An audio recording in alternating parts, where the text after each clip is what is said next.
Serious आते थे, समझते नहीं थे। हमको लगता था कि हिंदू मेरा दुश्मन है। भाजपा का आने से फायदा हुआ कि समझ में कि हिंदू तो दुश्मन ही नहीं है। दुश्मन तो असल में एक मेरी विचारधारा है हमारा दुश्मन। अगर दुश्मन हिंदू होता तो गांधी जी को कोई मुसलमान मारता? अब बताइए, गांधी जी को एक विचारधारा ने मारा, वही विचारधारा आज सत्ता में आ चुकी है। सोचिए कितनी बड़ी बात है। आज एक आदमी, एक नौजवान इतना सब बोलता है मीडिया में आकर के कि हम रास्ता जाम करेंगे, रास्ता को ब्लॉक करेंगे, तो उसको देशद्रोह का इल्जाम लगा दिया जाता है, उसको जेल भेज दिया जाता है। और सोचिए गांधी जी के हत्यारे की सपोर्टर खुल के मीडिया में कहते हैं कि गांधी जी का हत्यारा जो गॉडसे है वो देशभक्त था और सत्ता में है। बताइए कितनी घिनौनी बात है। यही कोई और कहते था कितनी खतरनाक बात हो जाती।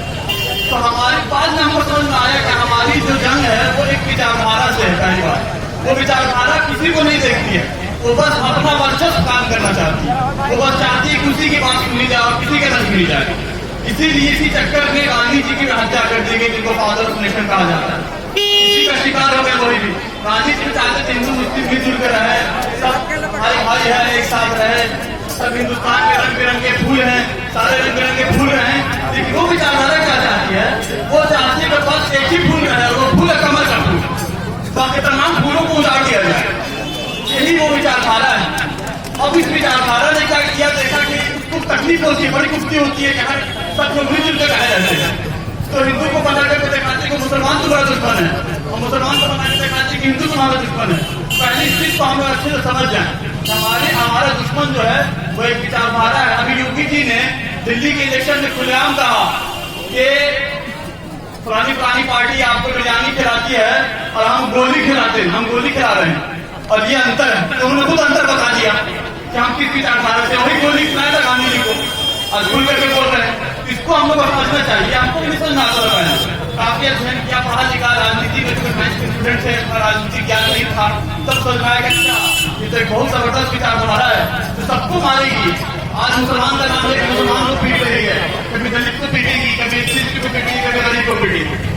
और एक चीज और आपको समझिए, छोटी सी चीज, कि बहुत से लोगों को मीडिया वाले क्या करता है, आपके पास आएगा जो गोदी मीडिया जिसका रवि जी बोलते हैं, और आगे कोई आपसे पूछेगा कि बताइए ये क्या है, और आपने बहुत अच्छे से एक्सप्लेन किया, लेकिन उसको मीडिया में नहीं दिखाएगा। दिखा देगा उसको कुछ उल्टा पुल्टा बताया, और कहते कि किसी को कुछ पता भी नहीं, और 1500 रुपये दे करके सबको बुलाया गया बताने के लिए, और जो अच्छे से एक्सप्लेन किया उसको कुछ नहीं बताया। तो पहले तो चीज को हम आपको क्लियर कर दें। जैसे आपसे कोई पूछता है कभी क्या करके, CAA यानी सिटीजनशिप अमेंडमेंट एक्ट, इसके अंतर्गत तो नागरिकता दी जा रही है, तो आपको देश से निकाला जा रहा है, आप काहे परेशान? आपसे पूछेगा, मीडिया वाला पूछेगा, इसलिए तो नागरिकता दी जा रही है, दी थोड़ी जा रही है, तो आप काहे परेशान है? इसका जवाब सुन लीजिए, सिंपल अभी जवाब दीजिएगा कि नागरिकता देने के कोई दिक्कत नहीं है। नागरिकता दीजिए, वो भी प्रताड़ित आदमी है, प्रोसिक्यूटेड है, उसको जरूरी हिंदुस्तान की नागरिकता देनी चाहिए। मगर ये मत कीजिए कि इसको देंगे इसको नहीं देंगे, यही गड़बड़ की बात है कि इसको देंगे इसको देंगे इसको देंगे। ये जो आप कर रहे हैं ये हमारा कॉन्स्टिट्यूशन कहता ही नहीं है। हमारे कॉन्स्टिट्यूशन में धर्म के आधार पर तो कानून नहीं बनता। धार्मिक रिलीजियस जिसको बोलते हैं, रिलीजियस बायस कानून, उसको बस बोलिए कि हमको नागरिकता देने पे कोई विरोध नहीं है, नागरिकता दीजिए, लेकिन एक अनपढ़ नहीं लगाइए, इसको देंगे इसको नहीं देंगे। एक बात। दूसरी बात कि कंट्री का सिलेक्ट किया कि पाकिस्तान, बांग्लादेश और अफगानिस्तान, चाइना भी सिलेक्ट कर लेते। चाइना में भी तो 48 और वहां भी मुसलमान से जुल्म हो रहा है, बर्मा का मुसलमान सब है, तमिलनाडु श्रीलंका का सब है बहुत सारा। तो उन सब जगहों का कोई चर्चा नहीं है, सिर्फ पाकिस्तान, बांग्लादेश और अफगानिस्तान चुना गया है ताकि एक समुदाय को अब यह दिखाया जाए कि दुश्मन है आपका। ये सब कुछ चंद बातें हैं आपको बताने की, बाकी लोग आपको समझाते हैं यहाँ पे आकर के। और दूसरी चीज NRC और NPR ये दोनों एक ही चीज है। अभी NPR में आपका आएगा, आपके घर पे बोलेगा पुराना कागज दिखाइए, पुराना कागज दिखाइए, उसमें क्या होगा? उसमें आपको कुछ नहीं बोला जाएगा, आपका सब जो आप दिखाइएगा नहीं दिखाइएगा सबकी नोट कर दिया जाएगा। बाद में बैठ करके ऑफिस में तय किया जाएगा कि इसको नागरिकता देनी कि नहीं देनी। जिसको भी शक रहेगा, जो आपको विचारधारा है, जो तय किया जिसको उन लोग को अगर ऐसा लगेगा कि ये मेरे लिए खतरा है, तो वो उसके ऊपर डाउटफुल नहीं लगा दिया जाएगा। वहाँ ऑफिस में बैठे आपको कुछ नहीं पता चलेगा। अब आप दौड़ते रहिए, कागज पत्र दिखाते रहिए, आप कहीं लग गया आपके, तो असल में वही चीज है। एनआरसी वाले घर पर घूमते नहीं होगा, एनआरसी के तौर पर घर पर घूम करके सबसे कागज पत्र देखा जाएगा। अब उसी को एनपीआर कर दिया गया, एनपीआर में पॉपुलेशन रजिस्टर तैयार होगा। ये जनगणना नहीं, जनगणना अलग होती है, जनगणना के लिए अलग बजट लागू किया जाता है, एनपीआर के लिए अलग बजट लागू किया गया है। मतलब दोनों अलग चीज है, जनगणना से हट के ये चीज है। तो इसको चीज को समझिए कि एनपीआर ही जो है वो एनआरसी है। पहले अब ऑफिस में बैठ करके तय कर दिया जाएगा।